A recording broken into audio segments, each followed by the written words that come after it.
Good morning students, welcome to my YouTube channel. So previous videos में हमने body fluids के बारे में डिस्कस किया था, टाइप्स ऑफ बॉडी फ्लूइड्स पढ़े थे, ब्लड ग्रुप्स के बारे में स्टडी किया था। आज हम स्टडी करेंगे कि ह्यूमन हार्ट जो है उसका स्ट्रक्चर क्या है, ठीक है, कैसे ह्यूमन हार्ट फंक्शन करता है, ठीक है, व्हाट्स इट्स फंक्शनैलिटी या what is cardiac cycle, what is ECG. So आज हम उसे डिस्कस करेंगे डिटेल में। So let's just start the topic. Okay, human circulatory system की जब हम बात कर रहे हैं तो यहाँ पे हमारा मेन फोकस जाएगा ह्यूमन हार्ट पर। तो ह्यूमन हार्ट का स्टडी करने से पहले हम देखेंगे कि ये जो हार्ट है, ठीक है, इसका एवोल्यूशन लोअर ऑर्गेनिज्म से हायर ऑर्गेनिज्म में कैसे हुआ। तो जो हार्ट है, ठीक है, जिसका बेसिक अगर हम स्ट्रक्चर देखें, जो हार्ट है वो बना है चैम्बर से। किससे मिलकर बना है?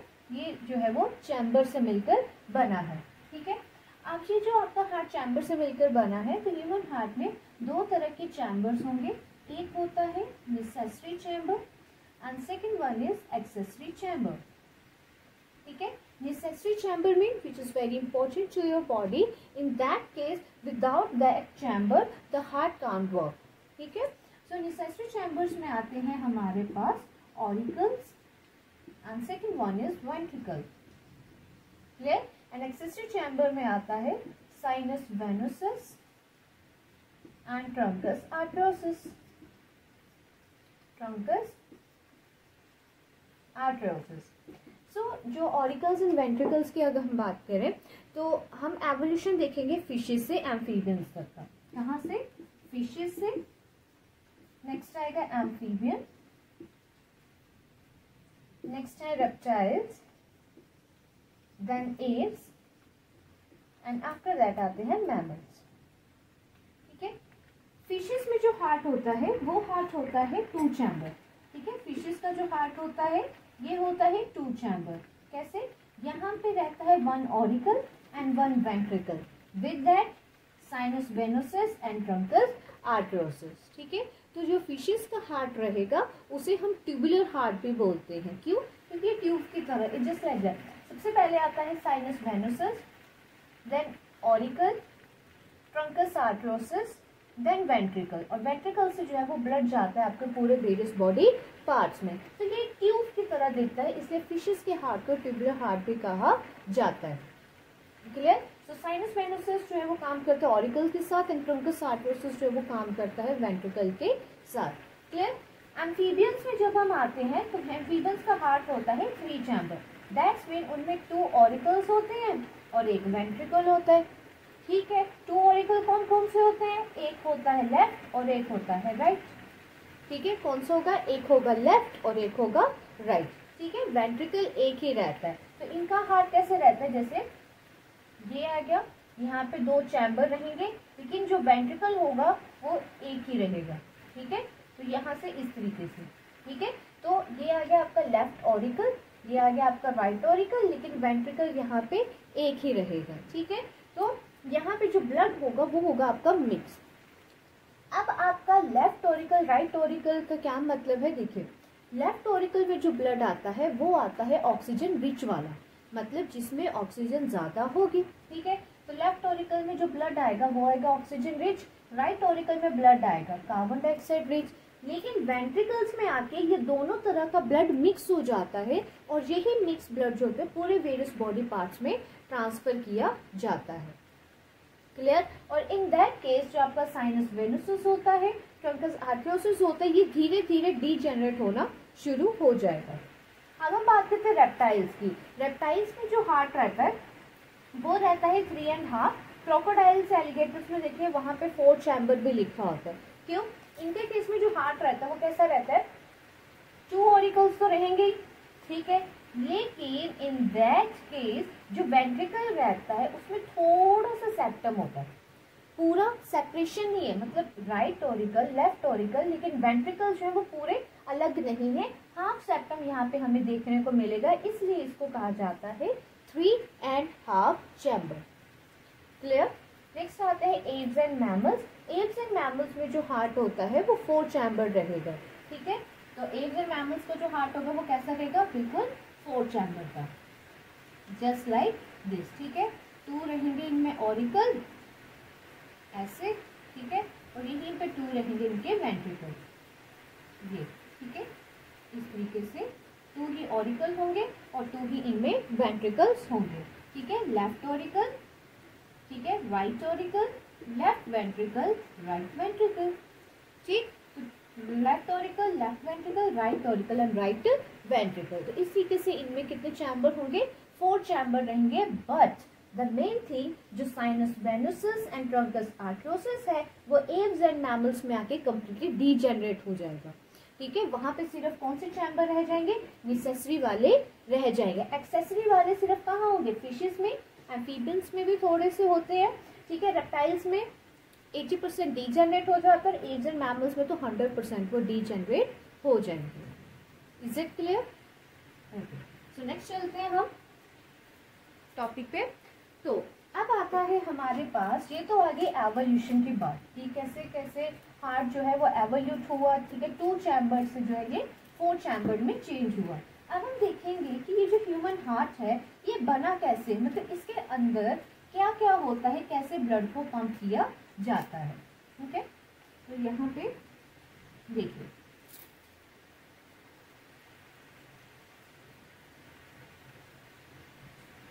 लाइक दिस, ये है आपके पास राइट ऑरिकल, ये है, ठीक है,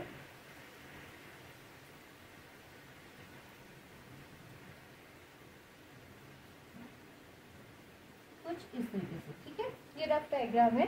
ओके, देखिए मैंने कहा मैमल्स में जो हार्ट रहेगा वो क्या रहेगा, 4 चैम्बर का, ठीक है। ये है आपके पास लेफ्ट ऑरिकल, ठीक है, दिस इज लेफ्ट ऑरिकल, ठीक है, ये है लेफ्ट वेंट्रिकल, ठीक है, ये है right auricle and this is right ventricle, ठीक है। अब क्या रहता है, 4 चैम्बर हो गया, left auricle, left ventricle, right auricle and right ventricle. अब क्या रहता है बेटा, यहाँ पे जो आपका ये राइट वेंट्रिकल है, ठीक है, यहाँ पे कुछ होती है बड़ी मसल्स, कुछ होती है छोटी, कुछ बड़ी कुछ छोटी, इस तरीके से कुछ बड़ी एंड छोटी मसल्स होंगी। बड़ी मसल्स को कहा जाता है पैपिलरी मसल्स, क्या कहते हैं, पैपिलरी मसल्स, ठीक है। और जो छोटी मसल्स होती हैं इन्हें कहा जाता है हमारे पास यहाँ पे कॉर्डी टेंडिनी, ठीक है, कॉर्डी टेंडिनी, ठीक है। बड़ी मसल्स को कहा जाता है पैपिलरी मसल और छोटी मसल को कहा जाता है कॉर्डी टेंडिनी, ठीक है। अब ये जो आपका राइट ऑरिकल और लेफ्ट ऑरिकल है, ठीक है, इसके बीच में बेटा एक छोटा सा डिप्रेशन होता है, कुछ जस्ट लाइक दैट, ठीक है, इस तरीके का छोटा डिप्रेशन होगा और इस डिप्रेशन को कहा जाता है फोसा ओवैलिस, ठीक है, जो बना है आपका किससे, फोरामेन ओवल से, फोरामेन ओवल से।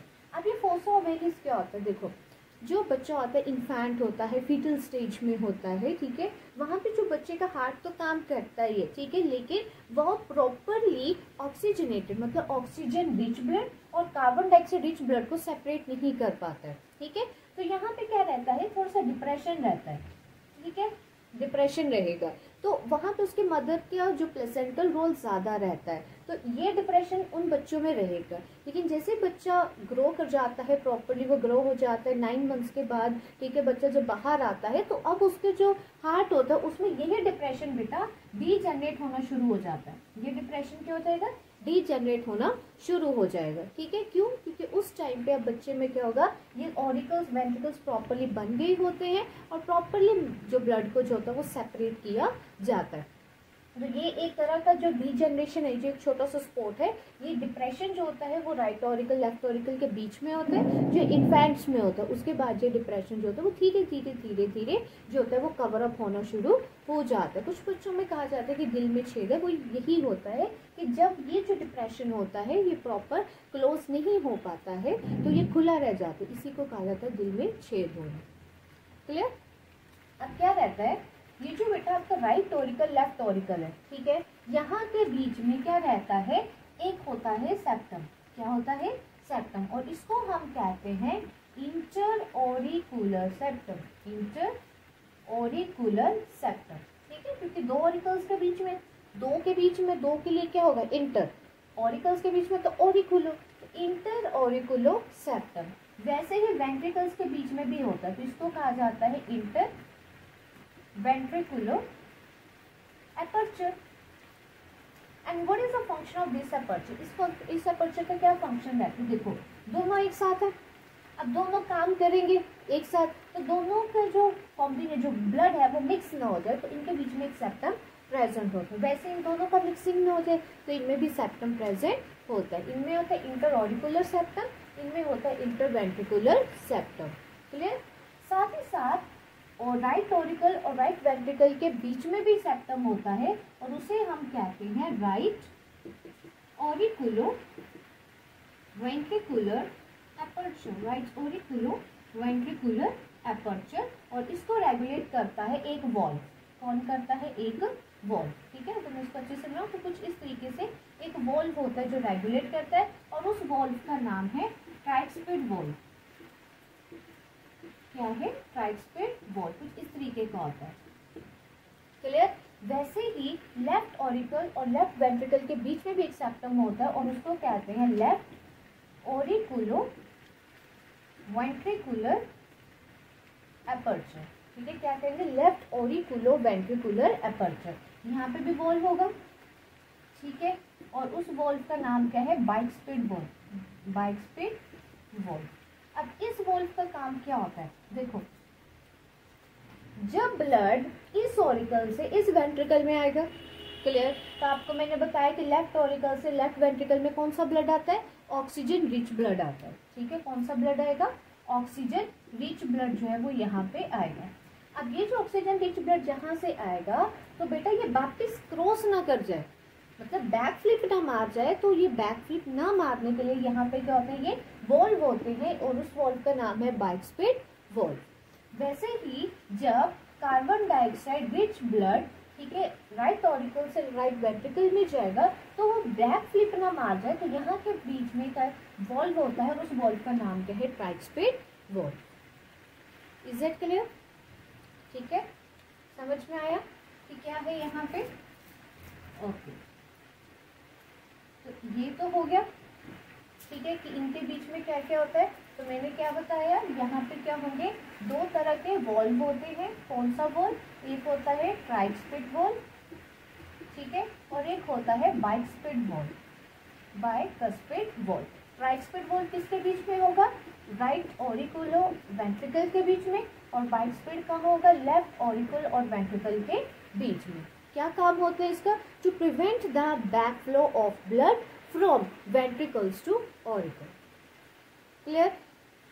समझ में आ गया? अब बात आती है कि ब्लड पंप कैसे हो रहा है। ठीक है, चलो देखते हैं। देखो, ओके, अब क्या रहता है? देखिए, राइट ऑरिकल का काम क्या होता है? कार्बन डाइऑक्साइड रिच ब्लड को कलेक्ट करना। राइट ऑरिकल जो है वो कार्बन डाइऑक्साइड रिच ब्लड को कलेक्ट कहाँ से करेगी? हमारे बॉडी पार्ट से करेगी। ठीक, अब हमारे बॉडी पार्ट से जब राइट ऑरिकल जो है वो ब्लड कलेक्ट करेगी, तो ये ऐसे नहीं कि एक ही साथ हर जगह से कर लेगी, नहीं। यहाँ पे बेटा तीन तरह की, ठीक है, वेना केवा आएगी। एक आएगी, दो, और एक आएगी यहाँ पे तीन।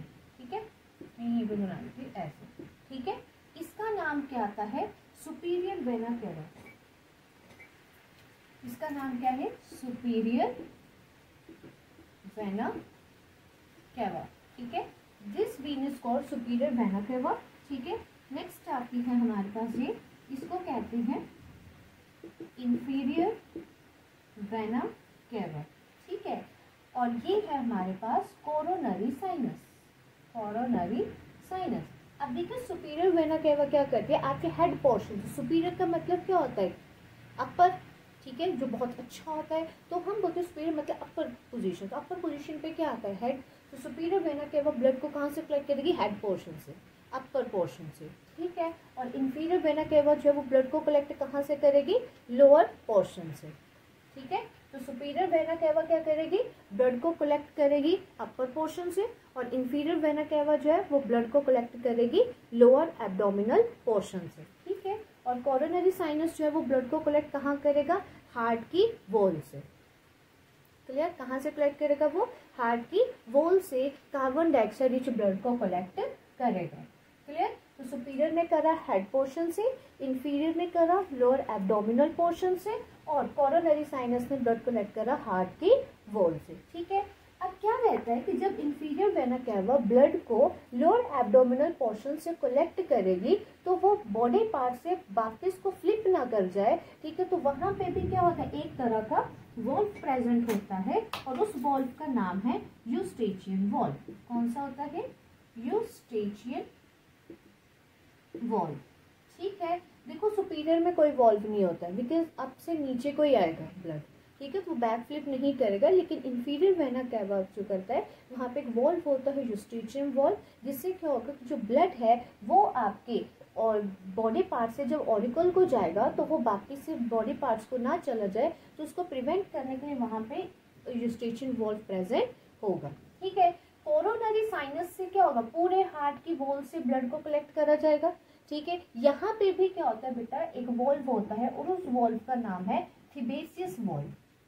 ठीक है, इस वॉल्व का भी काम क्या होगा, जब ब्लड सारे हार्ट की वॉल से कलेक्ट कर लिया तो वो वापिस से ना चला जाए, तो उसके बैक फ्लो को बचाता है यही वॉल्व। ठीक है, तो दो वॉल्व होंगे, इंफीरियर वेना कैवा में भी होगा, कोरोनरी साइनस में भी होगा, लेकिन सुपीरियर वेना कैवा में नहीं होगा। क्लियर होगी इतनी चीज? अब तीनों जगह से ब्लड आ गया, कहाँ पे? ऑरिकल्स में आ गया। ऑरिकल्स में जब ब्लड आ गया तो ऑरिकल्स में प्रेशर डेवलप हो गया। ऑरिकल्स क्या करेंगी? साइस्टोल, जिसको बोलते हैं सिस्टोल। सिस्टोल का मतलब होता है कॉन्ट्रैक्ट। अब जैसे ही राइट ऑरिकल कॉन्ट्रैक्ट करेगी और ब्लड को पंप करेगी राइट वेंट्रिकल्स को। किसको पंप करेगी? राइट वेंट्रिकल्स को। जब राइट वेंट्रिकल्स को ब्लड पंप करेगी तो यहीं पे ट्राइस्पिड वॉल्व जो होगा वो बंद हो जाएगा, सो जाए ब्लड बाकी से वेंट्रिकल से ऑरिकल को ना जाए। यहाँ पे आके फ्लिट क्या होगा, ब्लड का प्रेशर डेवलप होगा और ब्लड जो है अब राइट वेंट्रिकल से कहाँ जाएगा? पल्मोनरी आर्च को। कहाँ जाएगा? पल्मोनरी आर्च को। ठीक है, यही से बना रही हूँ। अब ये ब्लड जो है वो कहाँ जाएगा? लंग्स को जाएगा, और लंग्स को कैसे जाएगा? पल्मोनरी आर्क के थ्रू। ठीक है, पल्मोनरी आर्क के थ्रू, और ये पल्मोनरी आर्क होंगे दो, एक जाएगी लेफ्ट लंग को और एक जाएगी राइट लंग को। ठीक है, एक जाएगी आपके लेफ्ट लंग को प्योरिफिकेशन के लिए और एक जाएगी राइट लंग को प्योरिफिकेशन के लिए। क्लियर? तो राइट ऑरिकल ने सुपीरियर वेना कैवा के थ्रू ब्लड को कलेक्ट करा, कार्बन डाइऑक्साइड रिच ब्लड को कलेक्ट करा, कहाँ से? हेड पोर्शन से, और इंफीरियर वेना कैवा के थ्रू ब्लड को कलेक्ट करा लोअर एब्डोमिनल पोर्शन से, और कोरोनरी साइनस के थ्रू ब्लड को कलेक्ट करा हार्ट की वॉल से, और फिर सारा डीऑक्सीजनेटेड ब्लड जो है वो वेंट्रिकल्स के थ्रू पल्मोनरी आर्क को भेजा, और पल्मोनरी आर्क जो है वो फर्दर दो पार्ट्स में डिवाइड हो गई और उन्होंने ब्लड को भेजा दोनों लंग्स में।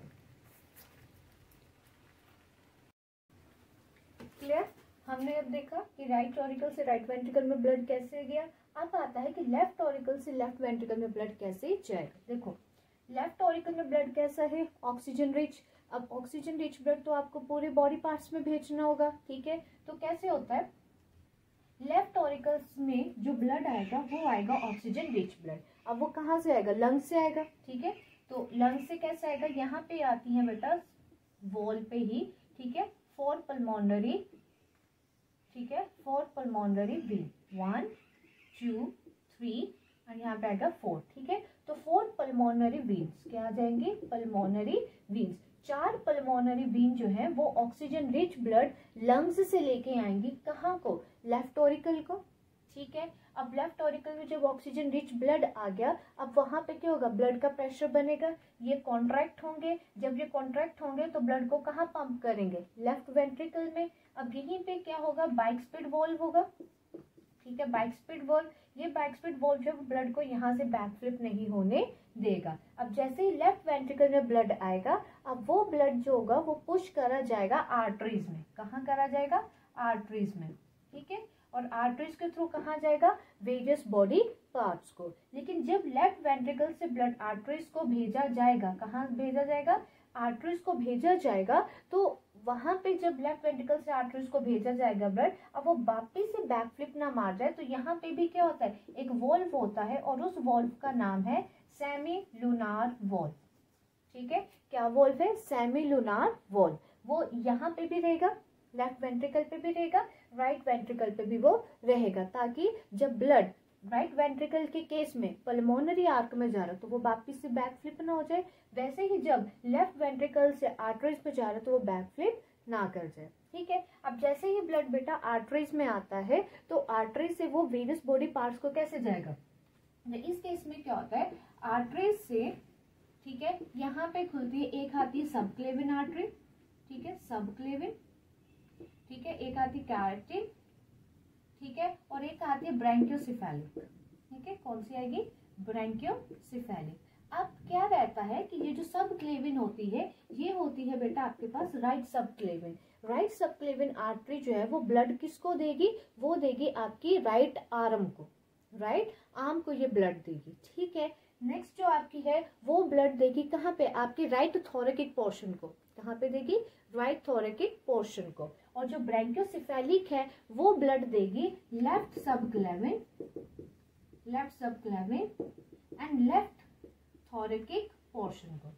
ठीक है, तो राइट सबक्लेविन ने ब्लड दिया राइट आर्म को, ठीक है, नेक्स्ट उसके बाद ब्रैंकियोसेफेलिक ने कहाँ दिया, लेफ्ट आर्म को और लेफ्ट थोरेकिक पार्ट को, और एक नेक्स्ट आती है आपके पास सब कैरोटिड, वो देगी ब्लड आपको कहाँ पे, हार्ट वॉल को देगी, साथ ही साथ वो कहाँ देगी, आपके राइट थोरेकिक पोर्शन को। ठीक है, और इस तरीके से पूरा ब्लड आपके वेरियस बॉडी पार्ट्स में चला जाएगा। तो इस तरीके से आपका हार्ट जो होता है वो काम करता है। तो आपने मेन क्या याद रखना है कि राइट ऑरिकल को जो ब्लड आता है, ठीक है, जो कार्बन डाइऑक्साइड रिच ब्लड आता है बेटा, वो आता है superior vena cava, inferior vena cava और कोरोनरी साइनस के थ्रू।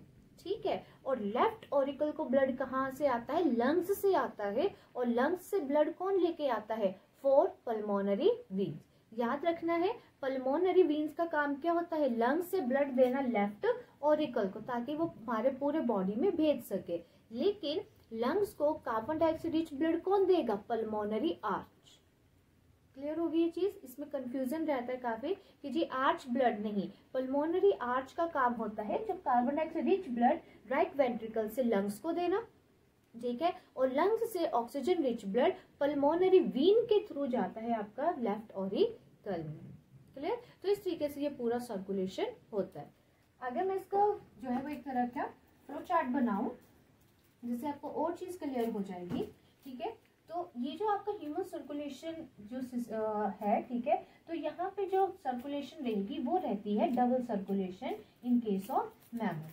ठीक है, याद रखना है कैसी रहती है, डबल सर्कुलेशन, डबल सर्कुलेशन। क्यों, क्योंकि डबल सर्कुलेशन, क्योंकि बेटा ब्लड आपका 2 बार पंप होता है। कितनी बार पंप होता है, 2 बार पंप होता है। एक बार तो वो जाएगा लंग्स में प्योरिफिकेशन के लिए, और दूसरी बार वो जाता है कहाँ पे, आपके बॉडी पार्ट्स में, ठीक है, ताकि उनको दे सके। जब बेटा लंग्स की बात आती है तो उस वाली सर्कुलेशन को हम बोलते हैं pulmonary circulation, but in case of body part we call it systematic circulation.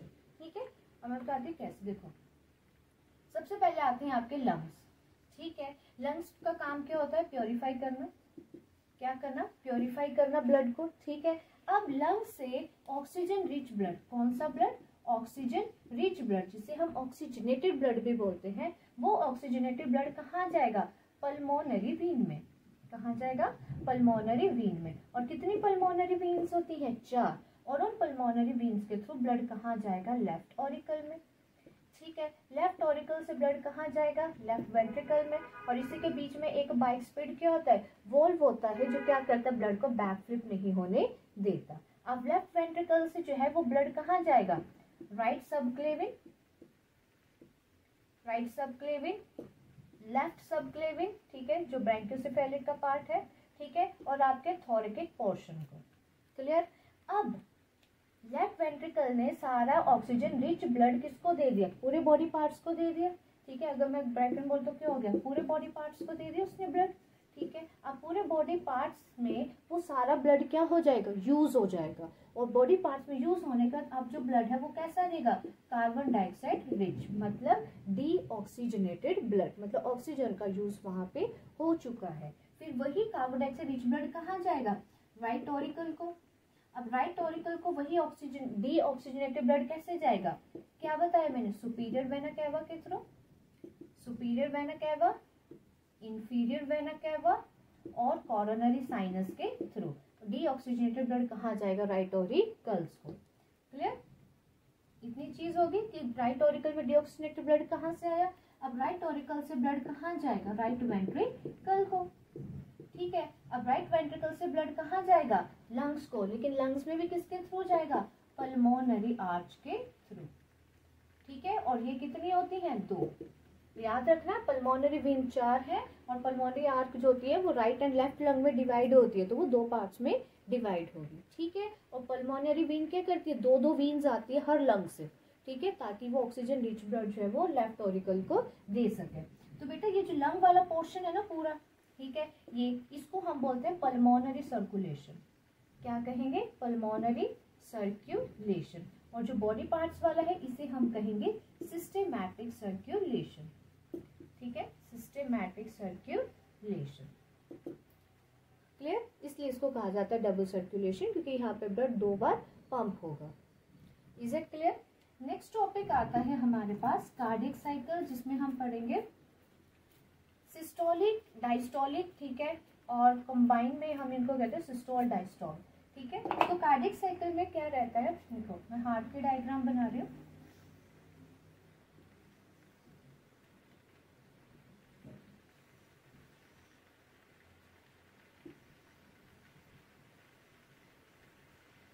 ठीक है, तो अब देखो क्या होगा बेटा, ये है आपके पास राइट ऑरिकल। ठीक है, ये है हमारे पास लेफ्ट ऑरिकल। क्लियर, अब ये जो आपका राइट ऑरिकल होता है, ठीक है, राइट ऑरिकल के राइट साइड पे ही क्या रहता है, एसे नोड होता है। ठीक है, क्या होता है, एसे नोड। इसको हम बोलते हैं सीनो ऑरिकुलर नोड।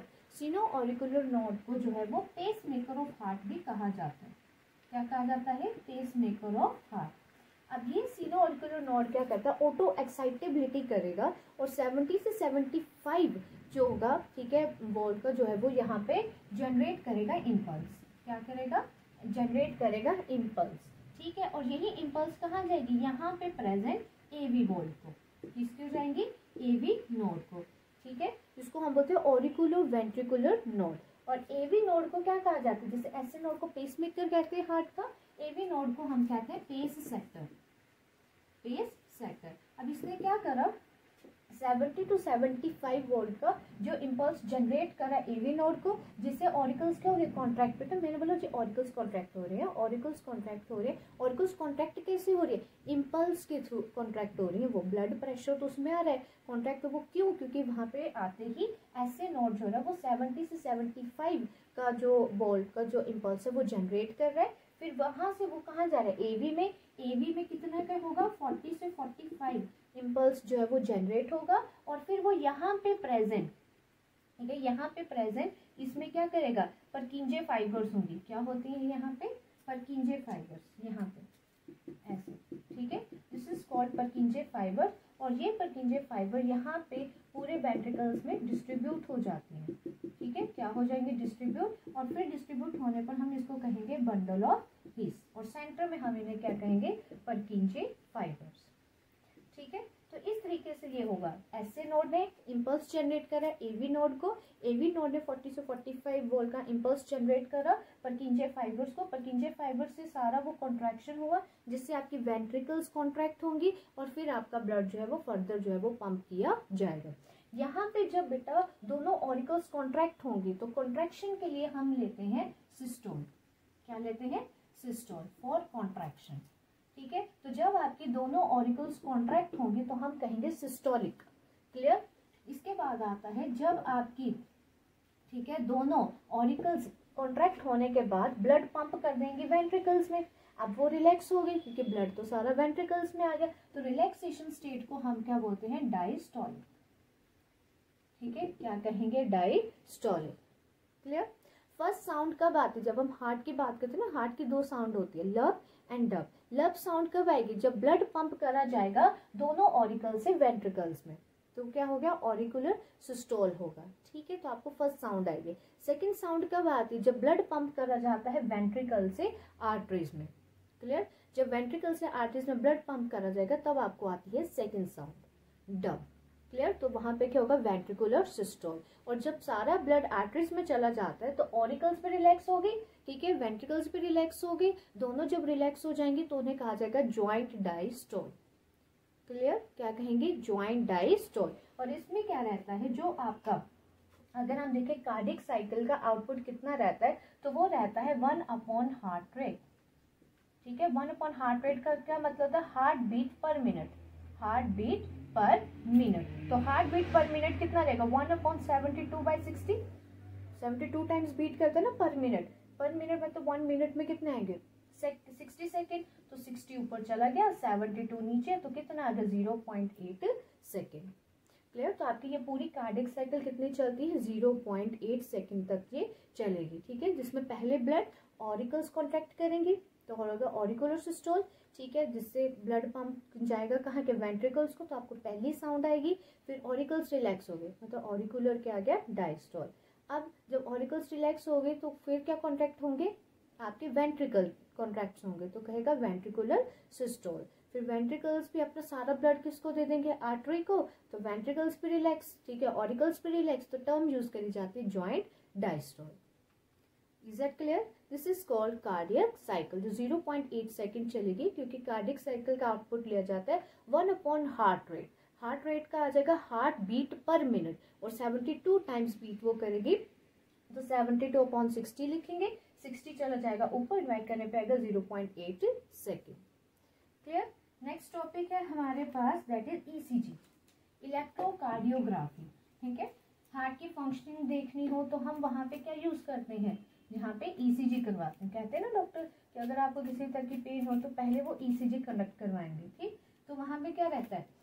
इस तरीके का आपको ग्राफ देखने को मिलेगा, ठीक है, यहाँ से कुछ इस तरीके से, ठीक है बेटा। इसको हम बोलते हैं दैट इज डीपोलराइजेशन। क्या कहेंगे? Depolarization. This is called depolarization. कौन सी वेव है ये? इसको हम देते हैं P wave. This is Q R S, और ये आ गया आपकी T. Depolarization Q R S, depolarization किसके लिए? पी के लिए, ठीक है। इसके बाद डीपोलराइजेशन किसके लिए? क्यू आर एस के लिए, ठीक। और नेक्स्ट आती है रीपोलराइजेशन, किसके लिए? टी के लिए, ठीक है। अब इसका मतलब क्या है? देखो, डीपोलराइजेशन का मतलब होगा कि आपके क्या कॉन्ट्रैक्ट हो रही है? ऑरिकल कॉन्ट्रैक्ट हो रही है, ठीक है। तो डीपोलराइजेशन में क्या होगा? ऑरिकल्स कॉन्ट्रैक्ट करेंगे। क्यूआरएस में जो है वो क्या करेंगे? वेंट्रिकल्स कॉन्ट्रैक्ट करेंगे, ठीक है। और जब टी में आके क्या होगा? ये दोनों रिलैक्स हो जाएंगी, ठीक है। तो अब क्या आ जाएगा आपके पास? यहाँ पे टी स्टेट में आके ऑरिकल्स एंड वेंट्रिकल्स अपना सारा ब्लड किसको दे देंगे? आर्टरीज को। रिलैक्स हो गए तो यहाँ पे क्या आ जाएगा? द्वारा से ये आ जाएंगे रिलैक्सेशन स्टेट पे, तो इसको हम कहेंगे रीपोलराइजेशन। क्लियर?